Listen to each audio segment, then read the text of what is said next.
말씀드린 대로 2주 전에 이제 우리 크로스웨이 3과 그 하나님이 세우신 계획이라고 하는 주제의 과에 그림이 4개가 있는데 그 가운데 2개를 먼저 살펴봤는데요. 그 2개의 그림은 이제 우상 숭배에 빠져 살아가면서 타락한 인류를 구원하기 위해서 하나님께서 어떠한 계획을 이렇게 계획하고 계시는지를 알려주는 그런 내용이었습니다. 그런데 이제 3과 앞부분의 내용은 이제 처음에 하나님께서 계획하셨던 계획이 무엇인지, 그리고 그런 계획을 행하신 하나님의 성품이 어떤 분이신지를 먼저 이제 좀 소개하는 그런 내용이 지난번에 봤던 내용이죠. 그래서 지난번에 봤던 첫 번째 그림이 바로 이 그림입니다. 이 그림이 이제 하나님의 인격성이라고 하는 그런 제목의 그림이었죠. 그래서 이제 이 그림은 이제 성경에 게시된 하나님의 이미지, 하나님에 대한 이미지가 이제 어떤 모자를 씌우는 방식으로 이렇게 비유적으로 이렇게 설명을 하고 있는 그림이라고 말씀을 드렸습니다. 그래서 우리도 이제 이 땅에 살면서 보면 어떤 특별한 직업군을 가진 사람들은 거기에 맞는 모자들을 쓰잖아요.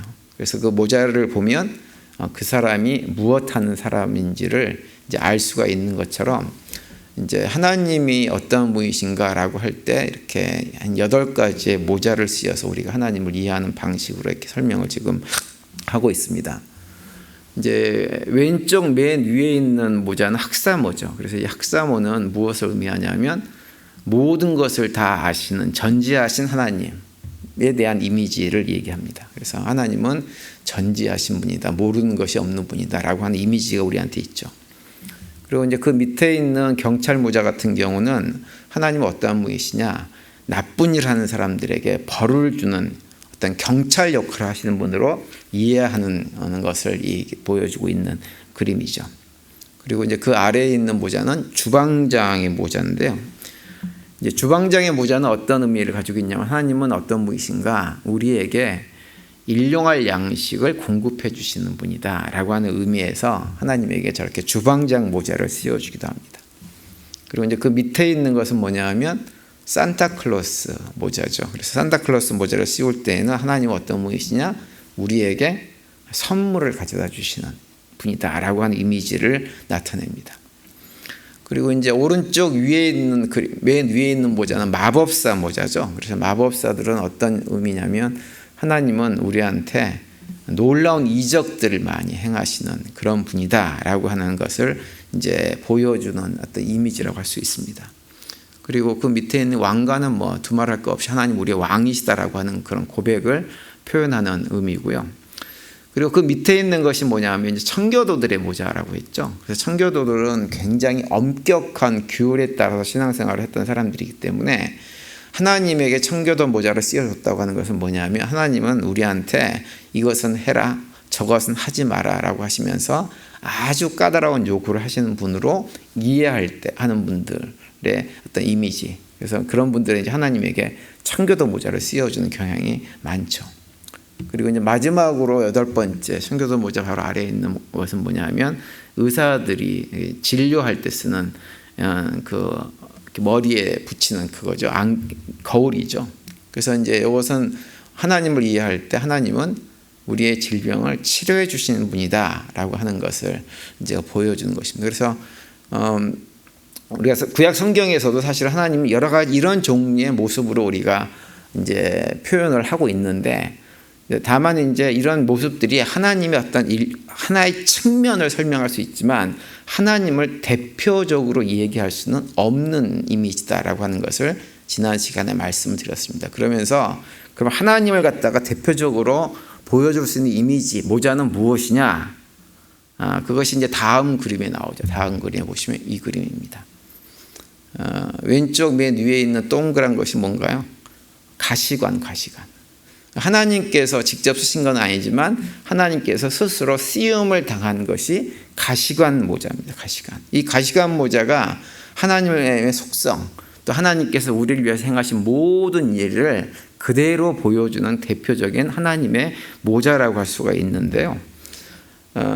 이제 그 가시관의 형상을 이미지를 가지고 그 위쪽 오른쪽에 있는 모양으로 하나님의 형상을 이렇게 이제 상징적으로 그려 놓은 것입니다. 그래가지고는 이제 동그라미는 기본적으로 이제 가시관의 모양이 동그랗기 때문에 그걸 의미하지만 동그라미는 뭘 의미하냐면 그것뿐만 아니라 처음도 없고 끝도 없으신 하나님의 속성을 얘기하고, 그 다음에 이게 화살표는 무엇이냐면 그 하나님께서 그 안에 사랑에 충만하셔가지고 사랑을 주변에다가 이렇게 내보내시는, 흘러 넘치게 하시는 이런 하나님의 사랑의 이미지를 이렇게 그려 놓은 것입니다. 그래서 이제 이 하나님에 대한 이 상징 이미지가 크로스웨이를 하면서 계속해서 이제 우리에게 왜 하나님을 언급할 때마다 이 이미지를 사용해 가지고 우리에게 보여주게 될 것이다라고 하는 말씀도 지난번에 말씀드렸죠. 그리고 나서 이제 그 아래에 있는 그림은 뭐냐 하면 그 하나님께서 인간을 창조하신 이후에 우리 인간에게 무엇을 명령하셨냐면 선악과를 따먹지 말라라고 하는 명령을 하셨죠. 그런데 그 이 아래에 있는 두 개의 그림이 뭐냐면 그 선악과를 따먹지 말라고 하신 하나님의 명령의 의미가 무엇인지를 보여주는 그림이라고 했습니다. 왼쪽에 있는 그림은 하나님이 선악과를 따먹지 말라고 하는 말씀의 의미는 뭐냐면 선악과를 따먹지 말고 너는 피조물로서 존재하면서 그것을 인정하면서 위로는 하나님을 사랑하고 옆으로는 이웃을 사랑하면서 살아가는 그런 존재로 살면서 하나님 안에서 복된 삶을 살든지, 그것이 이제 선악과를 따먹지 않는 행위죠. 그렇게 살든지 아니면 선악과를 따먹고 스스로 하나님이 되려고 하면서 자기 자신만을 사랑하면서 하나님과의 관계도 끊어버리고 이웃과의 관계도 끊어버리면서 지옥 같은 삶을 살아갈 것인지를 선택하라고 말씀하신 내용, 그것이 이제 선악과를 먹지 말라고 하는 명령 속에 담겨진 것이고, 이 두 개의 그림이 이제 그것을 상징적으로 보여주는 그림이다라고 하는 것을 이제 2주 전에 설명을 드렸습니다. 이제 오늘도 두 개의 그림을 또 살펴볼 텐데요. 두 개의 그림, 첫 번째 그림은 바로 이 그림입니다. 이 그림. 이 그림의 제목은 다만 그를 섬기라라고 하는 이제 제목의 그림인데요. 이 그림은 이제 앞에서 봤던 하나님께서 선악과를 따먹지 말라고 하셨던 그 명령을 간단하게 보여줬던 그것과 더불어서 또 다른 의미에서 그 명령의 의미를 우리에게 이렇게 잘 설명해 주고 있는 그림입니다. 그래서 이제 이 그림의 윗부분을 보시면 이렇게 되어져 있죠. 맨 위에는 하나님을 상징하는 이미지가 그려져 있고, 그 아래에 보시면 퀘스천 마크가 2개 그려져 있으면서 아래 왼쪽에는 옆으로 위로 화살표가 하나 되어 있고 오른쪽에는 동그라미가 되어져 있죠. 그러니까 이것은 앞에서 봤던 대로 하나님께서 선악과를 따먹지 말라고 하면서 왼쪽은 뭐냐? 하나님을 사랑하고 이웃을 사랑하는 삶을 살 것인지, 아니면 자기 자신만을 사랑하는 삶을 살 것인지, 그것을 선택하라고 하신 그 말씀을 하고 있는 거예요. 그런데 하나님께서 우리한테 하나님을 사랑하고 이웃을 사랑하든지 자기 자신만 사랑하든지 하는 이걸 결정하라고 하시면서 우리가 하나님을 사랑할 때 어느 정도로 사랑을 하라고 말씀하셨냐면 마음과 뜻과 힘과 모든 것을 다해가지고 하나님을 사랑하라고 말씀을 하셨습니다. 그 내용이 이게 오늘 우리가 읽은 본문에서 예수님께서 율법사하고 대화할 속에서 언급을 하고 있죠. 그것이 이제 마가복음 12장 30절 말씀입니다. 이렇게 돼 있죠. 내 마음을 다하고 목숨을 다하고 뜻을 다하고 힘을 다하여 주 너의 하나님을 사랑하라 하신 것이요, 이렇게 말씀을 합니다. 그러니까 가장 중요한 율법, 하나님께서 우리 인간들에게 이 땅을 살아가면서 하나님 백성답게 삶을 살아갈 때 가장 중요하게 생각해야 될 것이 무엇이냐면 마음을 다하고 목숨을 다하고 뜻을 다하고 힘을 다해서 주 너의 하나님을 사랑하는 것이고, 똑같은 방식으로 마음을 다하고 목숨을 다하고 뜻을 다하고 힘을 다해서 이웃을 사랑하며 사는 것이 하나님께서 우리에게 주신 율법 가운데 가장 큰 계명이다라고 하는 것을 마가복음 12장에서 말씀을 해주고 있는 거죠. 그래서 그걸 근거로 해가지고 헨리 웬트 목사님이 이 그림을 그린 것입니다. 똑같은 내용이 마태복음 22장에도 언급이 되고 있죠. 그러니까 그 말씀은 굉장히 중요한 말씀이고 우리가 하나님께서 구약 성경 전체를 통해서 주신 율법 가운데 핵심 메시지가 무엇이라고 하는 것을 보여주는 것인데, 그것은 무엇과도 똑같은 거냐면 선악과를 따먹지 말고 너희들이 이렇게 살았으면 좋겠다고 하셨던 그 말씀과 다 연결되는 것입니다. 그래서 이제 여기 그림 밑에 보면 이 사람이 이렇게 손을 벌리고 있잖아요. 손을 벌리고 있는 저 사람은 우리들이에요. 우리들이 뒤에 네 가지의 그림이 그려져 있습니다. 네 가지의 그림이 그려져 있는데 그 그림이 뭘 의미하냐면 마음을 다하는 이미지를 보여주고 있고, 목숨을 다하는 이미지를 보여주고 있고, 힘을 다하고 뜻을 다하는 이미지를 우리한테 보여주고 있는 것입니다. 그래서 여기 보시면 가운데는 사람 모양이 있고 뒤에 이제 이런 그림, 네 가지의 그림이 이렇게 있어요. 그래서 이 첫 번째는 이 그림입니다. 첫 번째 이 그림인데요. 이 그림은 보면 이렇게 십계명이 있고 이렇게 신호 같은 것들이, 교통 신호 같은 것들이 있잖아요. 그러니까 이거 뭘 의미하냐면 우리의 마음이라고 하는 것은 무엇이냐면 그냥 이렇게 마음, 감정, 느낌을 말하는 것이 아니라 어떤 의지적인 결단에 의해서 행동하는 어떤 걸 얘기하는 거예요. 이 그림이 우리 동양 사람들에게는 조금 안 맞습니다. 우리 정서하고는. 서양 사람들에게는 이 그림의 이미지가 좀 맞는데 조금 우리의 동양 사람들에게 이미지가 맞지 않지만, 어쨌든 헨리 멘트 목사님은 이 그림, 그러니까 사람의 마음이라고 하는 것을 어떻게 이해하고 있냐면 의지적인 결단을 하는 통로가 우리의 마음이다라고 생각을 해가지고 이 그림을 그려놓은 거예요. 그래서 마음을 다 해가지고 하나님을 사랑하고 이웃을 사랑하는 삶을 살아가야 된다고 하는 것이 선악과를 따먹지 말라라고 하는 거죠. 그리고 두 번째 그림은 이 그림이에요. 이 그림은 무엇이냐면 사람들의 얼굴들이 쭉 나와 있는데 이것은 목숨을 의미하는 그림이에요.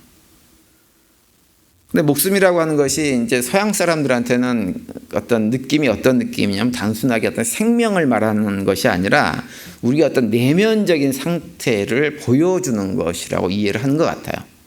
그래서 여기 보시면 그 내면적인 상태를 보여주기 위해서 여러 가지 다양한 사람의 얼굴도 표정들이 나오면서 그들의 감정 상태 이런 것들을 보여줘요. 그러니까 우리의 모든 감정, 내면의 느낌 이런 것들을 다 해가지고 하나님을 사랑하고 이웃을 사랑하며 살아가는 것이 하나님께서 우리에게 선악과를 따먹지 말라고 명령하신 내용이라고 하는 거예요.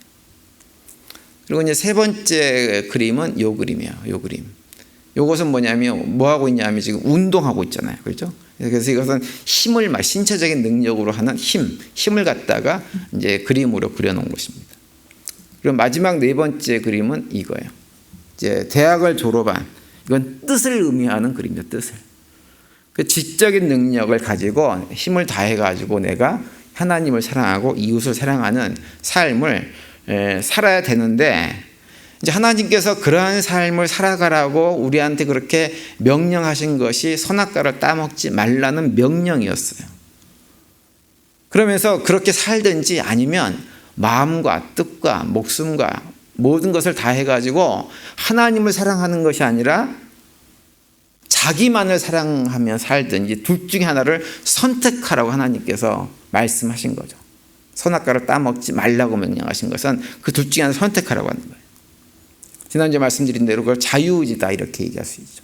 그 자유의지를 가지고 선악과를 따먹고 살든지 따먹고 너 마음대로 살든지 아니면 그걸 명령을 지켜서 하나님을 사랑하고 이웃을 사랑하는 삶을 살든지를 선택하라고 했는데, 문제는 뭐냐면 우리 인간들이 어떻게 했냐면 하나님의 뜻대로 하나님을 사랑하고 이웃을 사랑하는 삶의 방식을 선택하지 않고 어떻게 했어요? 자기를 사랑하는 방식을 선택해 버렸다는 것이 창세기 3장에서 우리에게 알려주는 이야기입니다. 그래서 그 결과 어떻게 됐느냐? 세상은 자기만을 사랑하는 인간들이 차고 넘치는 지옥 같은 세상으로 바뀌어 버렸습니다. 고통이 차고 넘친 세상으로 바뀌어 버린 거죠. 마음과 목숨과 힘과 뜻을 다 해가지고 하나님을 사랑하고 이웃을 사랑하는 것이 아니라 오직 자기만을 사랑합니다. 그러면서 자기만을 사랑하는 인간들이 차고 넘칠수록 세상은 어떻게 되느냐? 점점점 지옥으로 바뀌어 버리는 것입니다. 그러니까 성경을 우리가 읽으면서 말씀을 통해서 거듭거듭 확인해야 될 것은 무엇이냐면요, 그렇게 살지 말라고 하는 하나님의 말씀입니다. 그렇게 살지 말라고 하는. 자기만을 사랑해요. 마음과 목숨과 힘과 뜻을 다해서 어떻게 해서든지 내가 잘 되는 것, 내가 성공하는 것, 내가 사람들에게 인정받는 것, 이렇게만 살아가게 되면 어떻게 되느냐? 세상이 지옥으로 바뀔 뿐만 아니라 나의 삶도 지옥으로 바뀌어버리니 하나님 말씀은 뭐냐면 그렇게 살지 말라라고 하는 거예요. 그렇게 살지 않아야 우리가 이 땅에서 살아가면서 하나님의 나라 천국을 맛보고 경험하고 누릴 수 있다고 하는 것입니다. 그 의미가 선악과를 따먹지 말라고 하신 말씀의 의미예요. 그런데 우리 인간은 하나님께서 우리에게 주신 그 기회를 어떻게 했냐면 잘못된 선택을 함으로 해가지고 결국은 타락해버리고 그 이후에 보면 지옥 같은 삶을 경험하면서 살아가는 것입니다. 그런데 이제 하나님께서 우리 인간이 그런 잘못된 선택을 해서 잘못된 결과를 가져왔고 타락 가운데서 고통 가운데 살아가게 되어지지만 하나님은 그런 우리들을 그냥 놔두지 않으신다고 하는 거예요.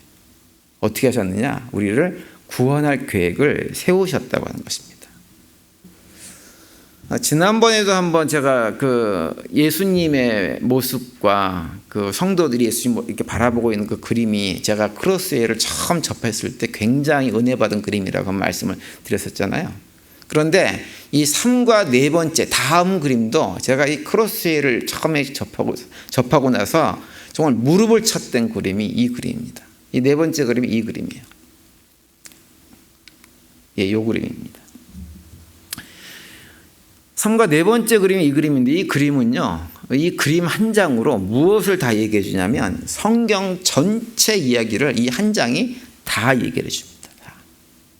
그러니까 이 한 장만 가만히 보고 있으면 하나님께서 세상을 어떻게 창조하셨는지, 그렇게 창조하신 세상 거기서 인간이 어떤 일을 했는지, 그리고 어떻게 타락했는지, 그리고 그런 타락한 인간을 어떻게 하나님께서 구원하시려고 계획을 하셨는지, 그리고 종말적으로 결국은 그 하나님의 계획은 어떻게 될 것인지를 이 한 장이 우리에게 다 보여줍니다. 다 보여줘요. 그래서 이 한 장만 이렇게 들여다보고 있으면 성경 얘기 전체를 다 꿰 수가 있어요. 그래서 여기 그림을 보시면 이제 맨 왼쪽 제일 위에서부터 1, 2, 3, 4, 1, 2, 4, 5, 6, 7, 8 이렇게 번호가 적혀져 있는데요. 번호 그림부터 이제 먼저 하나씩 좀 살펴보면 이런 내용입니다. 하나님의 그림, 하나님의 그림 앞에서 봤지만 이건 창조 이전에 존재하셨던 하나님만 창조 이전에 존재를 하셨어요. 하나님은 시작도 없고 끝도 없는 분이십니다. 그리고 사랑이 충만하셔가지고 그것을 흘러 넘치게 하시는 분이세요. 그래서 이렇게 사랑을 흘러 넘치게 하시는 하나님이 그 사랑으로 뭘 창조하셨어요? 세상을 창조하셨어요. 두 번째 그림이 바로 그 얘기를 해주고 있죠. 천지 만물을 창조하시고 인간들을 창조하시고 남자와 여자를 창조하셨습니다. 여기 보시면 사람들이 손을 이렇게 들고 있죠. 이건 뭐라 그랬어요? 하나님을 예배하고 찬양하는 모습이에요. 그러니까 하나님께서 천지 만물을 창조하시고 인간을 창조하셨을 때 이러한 삶을 살기를 원해서 창조하셨다고 하는 거예요. 이런 모습으로, 아름다운 모습으로. 그래서 인간들이 타락하기 전에는 어떠한 모습으로 살았냐면 세 번째 그림이 그거예요. 예, 요 말씀은 좀 먼저 드리죠. 요 창세기 2장 23절은 이런 말씀이죠. 아담이 이르되 이는 내 뼈 중에 뼈 살 중에 살이다. 이것은 남자에게서 취하였은즉 여자라 부리라 하리라. 이렇게 말씀하는데요. 이건 뭐냐면 이거 앞에서 미리 나왔군요. 요 그림을 얘기해 준 거예요. 요 그림을. 이게 뭐냐면 하나님이 세상을 창조하신 이후에 처음에 인간들이 타락하기 이전에는 인간의 모습이 어땠냐면 위로 이렇게 화살표가 올려져 있는 하나님으로 향해져 있는 것처럼 하나님을 사랑하고 또 옆으로 화살표가 옮겨져 있는 것처럼 이웃을 사랑하는 삶을 살았어요. 그래서 처음에 아담이 하와를 볼 때 뭐라고 얘기했냐면 이는 내 뼈 중에 뼈 살 중에 살이다 이렇게 받아들이잖아요. 그런데 그 말의 의미는 무엇이냐면 당신은 나보다 훨씬 더 귀한 나입니다. 나보다 당신이 더 귀한 존재입니다 라고 고백하는 거예요. 그 얘기는 뭐냐면 우리가 앞에서 봤던 마가복음 12장에서의 말씀처럼 마음을 다하고 목숨을 다하고 뜻을 다해서 내가 당신을 사랑하며 살겠습니다라고 하는 그런 고백을 했었어요. 그것이 처음에 인간이 타락하기 이전에 하나님께서 창조하신 우리 인간들과 하나님과의 관계 속에서 보여주는 모습입니다. 이것이. 근데 불행하게도 하나님께서 이런 삶을 살았던 아담과 하와에게 선악과를 따먹지는 말아라 라고 하셨던 그 말씀을 듣지 않고 사단이 미혹하는 소리를 듣고 하나님께서 먹지 말라고 한 선악과를 따먹어 버림으로, 그래서 스스로 하나님 자리에 앉아서 하나님 생세를 하려고 함으로 해가지고 결국은 타락해버리는 결과를 가져오죠. 그것이 네 번째 그림이에요. 네 번째 그림. 여기 보시면 어떤 모습이냐면 인간이 자기만 사랑합니다. 마음과 뜻과 목숨과 힘을 다해서 하나님을 사랑하고 이웃 사랑하는 것이 아니라 자기만 사랑해요. 그러다 보니까는 하나님과의 관계는 끊어져 버리고 이웃과의 관계도 다 끊어져 버립니다. 그런데 여기 보시면 그런 와중에 은근슬쩍 슬그머니 하나 들어온 그림이 있어요. 뭐가 보입니까? 오른쪽 그림 아래 해골 바가지가 보이죠? 이거 뭐예요? 뭘 의미하는 걸까요? 죽음이 들어온 거예요. 죽음이. 인간 타락의 결과 죽음이 이 세상에 들어옵니다. 그래서 인간이 타락한 이후의 세상에서는 죽음이라고 하는 것이, 사망이라고 하는 것이 큰 힘을 발휘하고 인간들은 그 죽음에 대한 두려움 가운데 살아가게 되어지죠. 지난번에도 한번 말씀드렸지만 창세기 4장에 보면 가인이 아벨을 죽인 다음에 하나님께 심판받고 쫓겨나는 장면이 나오잖아요. 그런데 가인이 하나님께 어떤 얘기를 하냐면 사람들이 나를 죽일지도 모릅니다 라고 그렇게 얘기를 해요. 당시 사람이 있었어요? 없었어요? 아무도 없었어요. 아무도 없고 아무도 가인을 해칠 사람이 없는데도 타락한 인간은 본능적으로 무엇에 대한 두려움이 있냐면 그 마음속에 죽음에 대한 두려움을 가지고 살아가게 됐다고 하는 것을 그 가인의 고백을 통해서 우리가 알 수가 있습니다. 그래서 창세기 4장 14절에 보면 그 고백이 나오죠. 주께서 오늘 이 지면에서 나를 쫓아내시온즉 내가 주의 낯을 배웁지 못하리니 내가 땅에서 피하여 유의한 자가 될지라 무릇 나를 만나는 자마다 나를 죽이겠나이다. 이렇게 고백하는 것을 볼 수가 있습니다. 그러니까 주변에 아무런 위협이 없어도 그냥 막연한 죽음에 대한 두려움을 가지고 살아가게 된 것이 누구냐면 타락 이후의 인간의 삶의 현실이에요. 그러니까 철저하게 죽음의 지배를 받고 살아갑니다. 그래서 고린도전서 15장 55절에 보면 이런 말씀이 있죠. 잘 보이세요? 잘 안 보이네요. 죽음아 너의 승리가 어디 있느냐? 죽음아 너의 독침이 어디 있느냐? 이렇게 말씀합니다.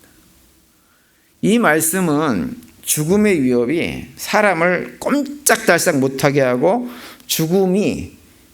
죽음에게 승리를 가져다 준 그것이 무엇이냐라고 얘기를 하면서 그것이 무엇이냐? 바로 죄가 그것이다 라고 하는 것을 얘기하는 거예요. 그런데 이 말씀의 의미는 뭐냐면 그렇게 우리를 꼼짝달싹 우리가 죄로 인해 가지고 더 이상 죽음에 꼼짝달싹 못하게 된 우리들이 이제는 예수 그리스도께서 이 땅에 오셔가지고 우리의 죄를 대속하심으로 해가지고 부활 승천하신 이후에는 더 이상 그 죄라고 하는 것이 우리를 갖다 꼼짝달싹 못하게 만드는 그 죽음에 대한 위협으로부터 우리를 완전히 해방시켜서 더 이상 그것이 아무런 힘도 발휘할 수 없게 되었다고 하는 것을 환호하는 고백이 이 고린도전서 15장 55절 말씀입니다. 그런데 예수님께서 오셔가지고 그 일을 감당해 주기 전까지 우리 인간들은 어떤 상태냐면 죄로 인해 가지고 끊임없이 죽음에 대한 위협 가운데 삶을 살아갈 수밖에 없었던 것이 우리 인간의 상태였어요. 그런데 예수님께서 그 모든 사망 권세를 물리치시고 이기심으로 말미암아서 그 사슬을 끊어주셨죠. 그리고 현재 여기 있는 우리 모두는 그 예수님의 승리를 맛보고 누리고 살아가기 때문에 우리 모두는 무엇에 대한 두려움이 없냐 하면 죽음에 대한 두려움이 없는 상태로 살아가는 거예요. 예전에도 한번 말씀드렸지만 제가 애틀란타에서 자비랑 전도 사역을 하러 다닐 때 어떤 불교인 한 분을 만났어요. 한의사 원장님이셨는데 그분이 저랑 많은 얘기를 하다가 하셨던 얘기 중에 하나가 뭐냐면 목사님은 돌을 많이 닦으신 분 같습니다 라고 얘기를 했어요. 근데 그분이 그렇게 한 이유는 뭐냐면 저하고 얘기를 해보니까 저는 죽음에 대한 두려움이 아무리 봐도 없는 거예요. 우리 교회 다니는 사람들은 죽음에 대한 두려움이 없잖아요. 그렇죠? 이 세상을 마치면 어디로 가요? 아버지 집에 가는데요. 죽음이 무슨 위험인데요. 근데 불교인들은 아무리 오랫동안 돌을 닦아도요, 그 죽음의 위협으로부터, 두려움으로부터 벗어나지를 못합니다. 근데 세상 사람들이 그러고 사는 거예요. 세상 사람들이 자기 노력을 아무리 해도 그 죽음의 위험 속에서 벗어나지를 못합니다. 그런데 우리 하나님 백성들은, 예수 그리스도의 대속의 은혜로 구원받은 예수님의 제자들은 더 이상 죽음의 위협에 대해서 아무런 위협을 느끼지 못하죠. 더 이상 죄가 우리 가운데 독침으로, 우리를 쏜 독침으로 활동하지 못하기 때문에 우리는 그런 삶을 지금 살아가고 있는 거예요. 그래서 오늘날도 예수를 믿지 않는 사람들은 여전히 죽음이 큰 어떠한 도전이 되어가지고 늘 그 죽음 앞에 무력하게 패배하고 죽음이 승리하는 것을 경험하면서 살아갑니다. 그런데 우리가 이 그림에서 전도사님, 이 그림에서 한 가지 눈여겨봐야 될 것은 뭐가 있냐면, 그렇게 인간들이 타락을 해가지고 하나님과의 관계를 다 끊어버리고 이웃과의 관계도 끊어버린 그런 상태이지만, 그럼에도 불구하고 여전히 존재하는 것이 있어요. 뭐냐 하면 하나님의 상징이 그대로 있다고 하는 거예요. 이게 무슨 의미일까요? 우리가 타락을 해서 죄 가운데 머물러 있다고 해도 하나님이 우리를 떠나지 않으셨다고 하는 거예요. 우리는 하나님과 관계를 우리 스스로 끊어버렸어요. 하나님 필요 없어요. 나는 나를 위해서 살려요. 나를 위해서 살고 내 힘으로 내가 스스로 하나님 돼서 살 테니까 내 삶에 관여하지 마세요 라고 끊어버렸는데, 하나님은 어떻게 하셨느냐? 여전히 우리 가운데 함께 계시면서 우리를 구원하실 계획을 여전히 하나님은 가지고 계시는 분이라고 하는 거예요. 이 그림이 그것을 우리한테 잘 보여줍니다. 그래서 결국 그 하나님께서 무슨 일을 하셨느냐? 다음 그림이 5번째 그림 이거예요. 여기 보시면 타락한 인간들 사이에 누가 들어오셨어요? 가운데 손들고 있는 사람이 누굴까요? 예수님이에요. 확대해서 보면 동그라미가 2개 있어요. 얼굴에. 예수님이에요. 그 노란색은 뭐예요? 빛을 의미하는 거예요. 빛을. 그러니까 빛이신 예수님께서 인간이 육신을 입고 이 땅에 오셔가지고 무엇을 하셨느냐 하면 이웃을 사랑하고 하나님을 사랑하는 삶이 무엇인지를 몸소 우리에게 보여주셨습니다.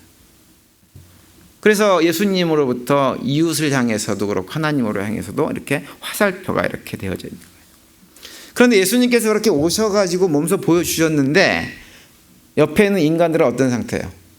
여전히 어떤 상태예요? 자기만을 사랑하고 예수님을 알아보지 못합니다. 그래서 요한복음 1장에 보면 그런 말씀을 하시잖아요. 빛이 어두움에 비치되 어두움이 그것을 알지 못했다라고 말씀합니다. 요한복음 1장 5절 11절에 이렇게 말씀하고 있어요. 빛이 어두움에 비치되 어두움이 깨닫지 못하더라. 자기 땅에 오매 자기 백성이 영접하지 아니하였으나 이렇게 말씀을 하고 있어요. 빛이 비추었는데 어둠이 그것을 깨닫지 못합니다. 어둠 가운데 우리 인간들이 그걸 깨닫지 못하고 우리의 주인이 이 땅에 오셨는데도 그 백성들이 그분을 전혀 알아보지 못했습니다. 그러다 보니까 여전히 뭐가 존재해요? 사망이 여전히 존재해요. 사망의 힘이 여전히 발휘하고 있는 거예요. 그래서 결국은 어떻게 됐느냐? 주님을 알아보지 못하는 그런 인간들을 위해서 예수님께서 어떻게 하셨어요? 결국은 다음 그림이에요. 어떻게 되셨어요? 십자가에서 우리의 죄를 대신 짊어지시고 돌아가셨어요. 근데 우리가 뭐 훌륭해서 그렇게 하셨냐면 여전히 우리는 어떤 상태입니까? 나만 사랑하는 죄 가운데 머물러 있는 그런 상태에 있을 때 예수님께서 우리의 죄를 대속하기 위해서 십자가에서 대신 지셨어요. 아무런 죄가 없는 예수님께서. 근데 그런 상황 속에서도 사람들은 여전히 못해요. 자기만을 사랑해요. 하나님 찬양하지 않아요. 예배하지 않아요. 하나님 사랑하지 않습니다. 그러다 보니까 여전히 어떤 상태로 머물러 있나요? 사망이 힘을 발휘하는 상태로 있는 거예요. 오늘날에도 많은 사람들이 이 상태로 머물러 있죠. 예수님이 우리를 위해서 이미 대속의 죽음을 죽으시고 하나님 백성이 되어 수 있는 길을 다 열어놓으셨음에도 불구하고 사람들은 그 예수님을 영접하지 않습니다. 그러면서 죽음에 대한 두려움 가운데 매일매일을 살아갑니다. 그리고 이제 이후에 마침내 어떤 일이 벌어지냐면 이제 7번째로 이 그림이 이제 그려집니다. 이것은 뭐냐면 많은 사람들이 예수님을 알아보지 못했지만 택함 받은 하나님 백성들이 드디어 예수님을 알아보고 뭐예요? 예수님의 대속의 죽음을 나를 위한 죽음으로 그 은혜를 십자가를 붙드는 삶을 살기 시작한 거예요. 그런데 이 그림이 재미있는 것이 뭐냐면 이제 예수님의 죽음을 받아들이고 그 죽음이 나의 죄 때문인 걸 인정하고 예수님을 영접했지만 그래서 하나님을 사랑하는 화살표가 그려지잖아요. 그죠? 화살표가 그려지고 이웃을 사랑하는 화살표도 그려졌어요. 그려졌는데 그 화살표의 모양을 한번 보세요. 화살표가 중간중간 어떻게 됐어요? 끊어져 있죠. 그죠? 왜 끊어져 있을까요? 그 사랑이 온전치를 못한 거예요. 그러니까 어쩔 수 없는 거예요. 근데 그 사랑은 끊어져가지고 온전치 못한데 여전히 온전한 거 하나 있죠. 뭐가 있어요? 자기 사랑은 여전히 충만합니다. 여전히.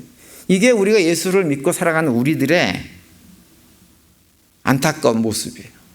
교회를 다니면서도 우리는 어떻게 여전히 그러냐면 예수님의 대속의 은혜를 얘기하기도 하고 그걸 감사로 고백하기도 하고 하나님을 사랑한다고 하고 이웃 사랑한다고 얘기는 하지만 더 크게 사랑하는 건 누구예요? 나예요. 나. 우리가 다 그러고 살아가요.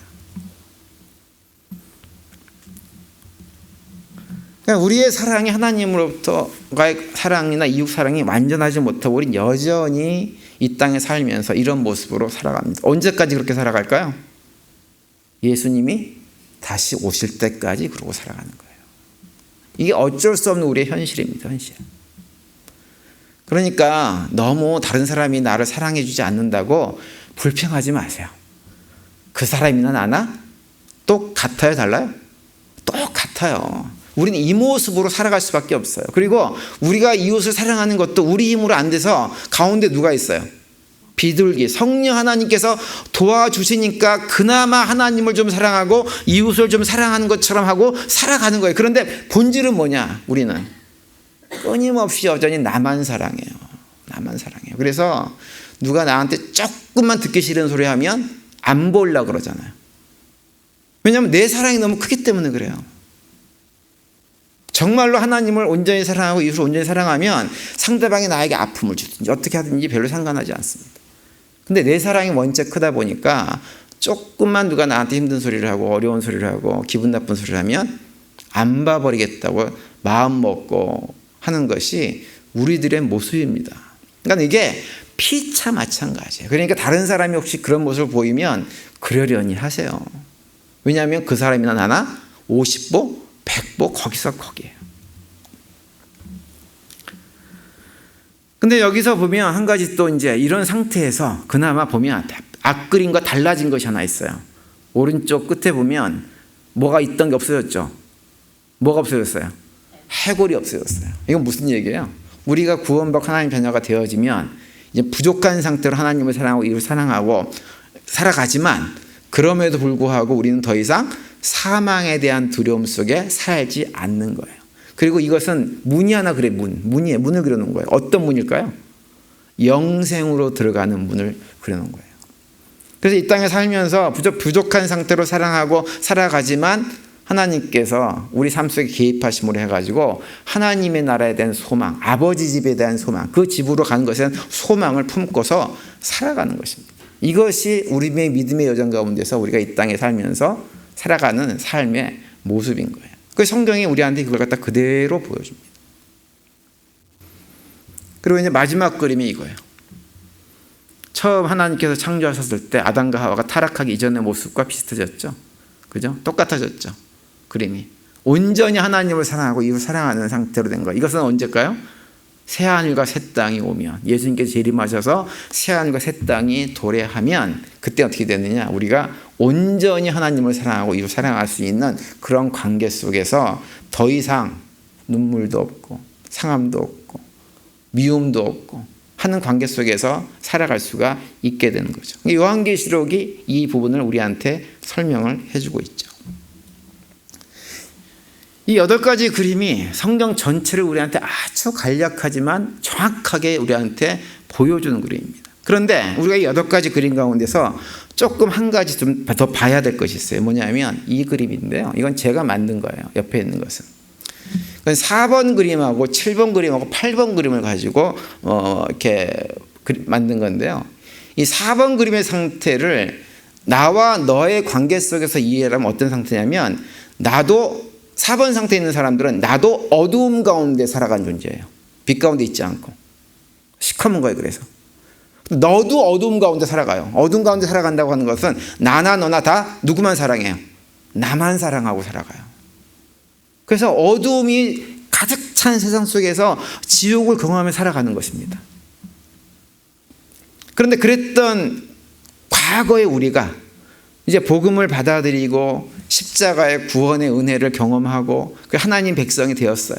더 이상 사망의 위협을 걱정하지 않고 살아가요. 부족하지만 하나님을 사랑하고 이웃을 사랑하는 모습으로 살아가요. 그런데 이 그림을 보시면 나의 상태를 이렇게 보면 완전히 하얀 빛이 아니고 회색이죠. 그 이유는 뭘까요? 우리가 하나님 자녀가 되었지만 온전히 빛 가운데 거하지 못해요. 우리는 여전히 연약함들이 많은 상태입니다. 제가 조금 전에 설명한 대로 그게 우리의 상태예요. 그런데 너의 상태, 우리 주변의 환경의 상태는 어떠냐면 여전히 주변의 사람들, 예수 믿지 않는 사람들은 흑암 가운데 있어요. 자기만 살아가는 사람들이 있다고요.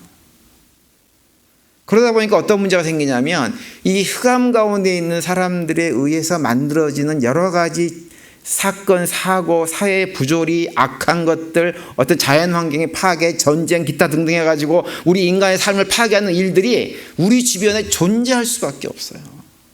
그게 우리가 살아가는 삶의 현실이에요. 그래서 우리가 그런 것들 때문에 이런저런 고통의 시간들을 경험하기도 합니다. 괴롭고 힘든 시간들을 갖죠. 내가 아무것도 잘못한 것이 없는데 그냥 누가 음주운전을 해가지고 나를 갖다가 쳐서 죽게 만드는 일도 얼마든지 일어나는 일이에요. 내가 특별하게 잘못한 거 없는데 정말 악한 사람이 악한 방법으로 나를 미혹해가지고 사기당하고 모든 재산 다 잃어버리고 하는 일들도 우리가 이 땅에서 경험할 수가 있는 것입니다. 그래서 이 7번 그림은 우리의 현재 상태가 이 땅에 살아가는 우리의 모습이 이럴 수밖에 없다고 하는 것을 잘 보여줍니다. 그래서 우리는 이제 이 땅에 살면서 이런 경험들을 하면서 어떤 우리 믿음의 성도들은 어떤 모습을 보이냐면 주변의 환경이 이렇게 악해서 나에게 어떤 어려움이 닥치고 이렇게 하면 세상에서 믿지 않는 사람들은 그걸 갖다가 어떻게 해서든지 나의 힘으로 막 이겨보기 위해서 맞서보기 위해서 막 싸우고 대적하고 이러지만 우리 하나님 백성들은 그렇지 않습니다. 하나님 백성들은 그런 주변 환경들에 의해서 나에게 오는 이런저런 도전들을 바라보면서 그 안에 있는 하나님의 뜻이 무엇인지 그런 과정들을 통해 가지고 나를 훈련시키고 변화시키려고 한 하나님의 계획이 무엇인지 그것을 묻고 그것을 확인하고 오히려 그런 도전과 어려움들을 나의 영적인 성장과 변화의 수단으로 삼고 살아가는 사람들이 하나님 백성들인 거예요. 그러니까 우리가 이 땅에 살면서 주변에 좀 세상에 속한 사람들이 우리를 힘들게 한다고 해서 너무 억울할 것이 없습니다. 우리는 그것조차도 하나님께서 허락하신 것이면 분명히 나의 유익을 위해서 나에게 이런 것을 허락하셨겠거니 라고 하는 그런 믿음의 고백을 하면서 그것에서 새롭게 바라보는 거예요. 그리고 그것을 나의 영적인 유익의 수단으로 삼는 것입니다. 그리고 어떤 경우는 나도 여전히 온전한 빛 가운데 거하지 못하고 회색 가운데 거하기 때문에 내 안에 있는 타락한 본성이 다른 사람들에게 그러한 일을 얼마든지 행할 수 있다고 하는 것을 인정하면서 서로 간에 불쌍히 여기면서 살아가는 거예요. 이게 우리가 살아가는 삶의 모습이고 신앙생활을 이 땅에서 죽을 때까지 하면서 피할 수 없이 경험해야 되는 환경이 이 그림을 통해서 우리에게 보여주고 있는 것입니다. 그리고 이제 마지막 단계로 넘어가면 8번 단계로 넘어가면 나도 빛 가운데 있고 너도 어디 무엇 가운데 있어요? 빛 가운데 있어요. 완전한 구원이 이루어진 거예요. 완전한 구원이. 그래서 더 이상 주변 환경도 나를 해하지 못하고 나도 이웃을 해하지 못하고 완전히 하나님의 은혜 가운데 서로 사랑하면서 살아가는 그런 관계 속에서 삶을 사는 거죠. 그런데 우리가 7번 단계에서 기억해야 될 것 한 가지는 또 한 가지 뭐냐면 이 하나님께서 우리한테 이런 환경 속에서 우리에게 여러 가지 고통과 어려움을 가져다 주는 이유는 무엇이냐면 그런 과정을 통해 가지고 우리가 점점점 변화되어져서 다시 말하면 구원을 이루어가게 하기 위해서 이런 과정들을 우리한테 허락하시는 거예요. 그러니까 그런 생각을 가지고 우리 환경을 바라봐야 됩니다. 그러면 환경이 아무리 나에게 힘든 일을 가져다 준다고 해도 결코 그것 때문에 믿음의 사람들은 무너지지 않게 되었습니다. 우리가 이러한 삶을 살아갈 때 딱 붙잡아야 될 것은 무엇이냐면 딱 한 가지예요. 무엇이냐면 다른 것이 아니라 바로 이 모든 얘기의 중심에 있는 예수 그리스도를 붙잡아야 돼요. 다른 것이 아니에요. 우리가 하나님의 선악과를 따먹지 말라고 하는 그 말씀을 무시하고 죄짓고 타락하고 죄 가운데 사망의 두려움 가운데 살아가고 있었던 우리들을 구원하기 위해서 신이 이 땅에 오셔가지고 모든 구원의 문을 열어놓으시고 우리 하나님 백성이 되게 해주시고 결국은 새하늘과 새 땅에서 우리를 영접하실 그 예수님을 바라보는 그 믿음을 가질 때 우리가 이 땅에 사는 것이 너라고 한 환경 때문에 힘들고 어렵지만 그런 환경이 더 이상 문제가 되지 않는 삶을 살 수가 있는 것입니다. 근데 그렇지 않고 자꾸 우리의 시선을 예수 그리스도가 아닌 사람에게 두고 환경에게 두게 되어지면 우리는 영적으로 무너질 수밖에 없어요. 따라서 저는 우리 모든 성도님들이 정말 믿음의 길을 걸어갈 때 다른 거 보지 마시고 예수님만 바라보고 믿음의 길을 걸어갈 수 있게 되기를 간절히 바랍니다. 너라고 하는 환경은 여전히 악한 환경이에요. 그리고 나조차도 여전히 어둠의 모습이 있기 때문에 얼마든 다른 사람들에게 해를 끼치시는 존재예요. 나도 보지 말고 너도 보지 말아야 돼요. 우리의 시선은 오직 예수 그리스도에게 있을 때 그런 모든 환경을 뛰어넘어서 승리하는 삶을 살 수가 있는 것입니다. 따라서 이번 한 주간 남은 한 주간 우리에게 모든 성도님들이 정말 예수님을 잘 붙들고 예수님에게 시선을 고정함으로 해서 믿음 안에서 승리하는 삶을 살아가는 복된 남은 한 주간이 되시기를 간절히 축원을 드립니다.